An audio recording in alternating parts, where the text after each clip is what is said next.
got a mention here somewhere, and it's like she's a fan of mine, I hear. At all. Scripted the other day, Twitch streamer Hasan Piker posted an inbox asking for period advice. The Texas governor Rick Perry was also sent hand-knitted and crocheted uteruses through the mail. Today, one of the most prominent figures of left-wing vulgarity politics is Twitch streamer Piker. Coming from the Young Turks, he has built a strong fan base. He has converted a lot of people to left-wing values and is therefore part of the US political landscape.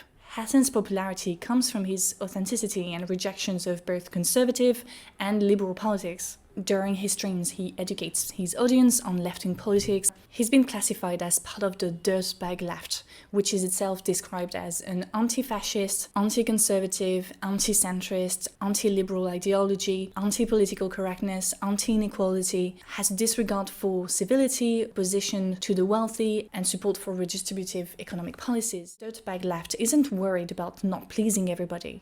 It doesn't care about electability. It rather seeks to breach politics with entertainment to make left-wing politics fun. But among all the antis, one is causing more problems than the others: anti-political correctness. That's precisely this aspect of the dirtbag left that has caused Hasan Piker a lot of trouble. I personally regularly watch. Bro, I feel bad about the auto-generated subtitles absolutely cooking her, okay?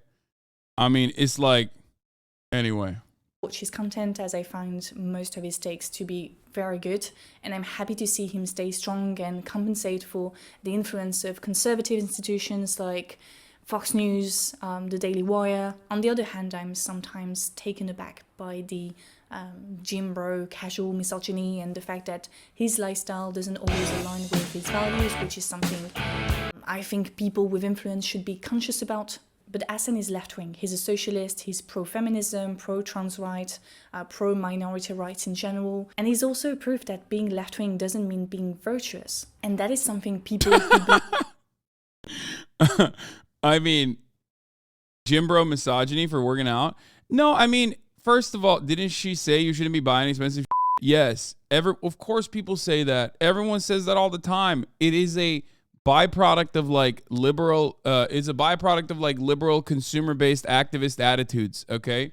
I'll just explain it like this, as I always do. I like it, you know? It's not, I'm not buying it to like advance the socialist cause or whatever. Yeah, no, I have money, I have a lot of it, and I like buying for myself that is like insanely within my normal like my budget, I guess. And also, I think everyone should be able to buy dumb shit. You know what I mean? I don't think I'm like buying anything that is exceptional. Okay? It's not like I'm going around buying yachts or buying anything that's unethical in regards to, you know, buying homes, multiple homes so I can be a landlord or anything like that. I don't like the austerity metrics that we abide by or we have to abide by. I'm a human being. I'm a normal guy. And I think it's fine. It's your anarchist streak? What do you mean? Saw people going crazy on a woman because she treated herself to an expensive meal for Christmas when she was homeless. Let people do them. Yeah, that's like, it's very, very, very frustrating. Bourgeois guilt goes to 11 with leftists. Yeah, I have no guilt. Anyway, let's keep watching. Believe in the religiously infused good versus bad, virtues versus evil paradigm struggle to accept. The left-wing movement... But I do agree. You don't have to be a good, virtuous person to be a leftist. Okay? I think we associate leftism with virtue because everyone deep down inside operates under the assumption that sharing is caring. Okay? It's a $2.7 million house. Mother saying that, but like your mom and dad are living in the same exact house. It's just not in Los Angeles, okay?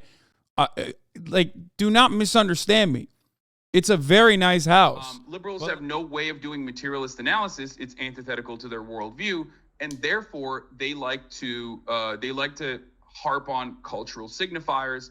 And ironically, that's why you get this like, my consumption is saying something about my morals. That's why I'm consuming good things and not bad things. That's why there's so much cultural analysis. Now, the criticism that is addressed to Hasan is often the criticism addressed to the debate bro sphere in general. And I want to separate Hasan from that sphere in a way. Vulgarity is no longer used as a way to fight against the powerful to appear authentic, but rather to distance oneself from the wokes. In other words, political incorrectness becomes synonymous with hate speech. So we have three things happening at the same time. One, the respectable left, party politics left, rejects vulgarity to appear electable, legitimate. Second, the woke left, I hate the term, but you know more or less what I'm referring to, tend to have a very strict moral compass to ensure the left-wing movement is as virtuous as it can be. And third, the not like the wokes, leftists, that don't believe in morality, are okay with being perceived as evil,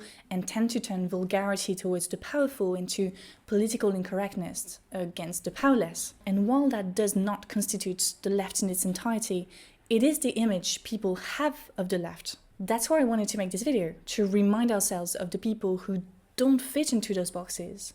Those who fought against the powerful using average people's tools, vulgarity being one of them, and who knew what they did was wrong according to most people's standards of what is right or wrong, but who did it anyway, opened doors and said what most people were scared to say out loud. Those people did not believe in objective morality, but they believed in doing what they thought was right for them at that time. And that is exactly what we mean with a term like avant-garde, where the What's really funny about her, what's really funny about this like scene that she has is that it's the exact same color grade, is the exact same color scheme as the when the stream F's on Twitch thing that pops up. So every time that pops up, I'm like, oh, yeah, it just looks like a not like this Twitch F screen.